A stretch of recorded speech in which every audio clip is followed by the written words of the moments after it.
Positive number is divided by 2 instead of being multiplied by 2, what percentage is the result of the required correct value? ಯಾವುದೋ ಒಂದು ನಂಬರ್ನ ಮಿಸ್ಸಾಗಿ divide ಮಾಡಿಬಿಟ್ಟಿದ್ದಾರೆ, ಅದನ್ನು multiply ಮಾಡಬೇಕಾಯಿತು, ಇವ್ರು ಇದನ್ನು divide ಮಾಡಿಬಿಟ್ಟಿದ್ದಾರೆ. ಸೊ ಅವ್ರಿಗೆ ಈಗ ಪರ್ಸೆಂಟೇಜ್ನ ಕ್ಯಾಲ್ಕುಲೇಟ್ ಮಾಡಿ ಆ ಪರ್ಸೆಂಟೇಜ್ನ ಹಾಕಿದಾಗ ಅದು ಕರೆಕ್ಟ್ ಆಗಬೇಕು ವ್ಯಾಲ್ಯೂ. ಸೊ ಯಾವುದು ಪರ್ಸೆಂಟೇಜ್ ಅಂತ ಕೇಳಿದ್ದಾನೆ. ಸೊ ಇದನ್ನು ಹೆಂಗೆ ಸಾಲ್ವ್ ಮಾಡೋದು ಅಂತ ನೋಡ್ತೀನಿ. ಈಗ ಪಾಸಿಟಿವ್ ನಂಬರ್ 100 ಅಂತ ತೊಗೊಂಡ್ರೆ ಅದನ್ನು ಡಿವೈಡ್ ಬೈ 2 ಮಾಡಿದ್ದಾರೆ. ಡಿವೈಡ್ ಬೈ 2 50 ಬಂತು ನನಗೆ, ಬಟ್ ಅವ್ರಿಗೆ 200 ಬರಬೇಕಾಯಿತು ಮಲ್ಟಿಪ್ಲೈ ಮಾಡಿದರೆ.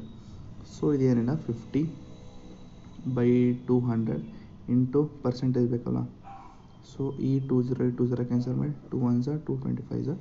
ಸೊ ಆನ್ಸರ್ ಈಸ್ 25% ಬಂತು ಆನ್ಸರು.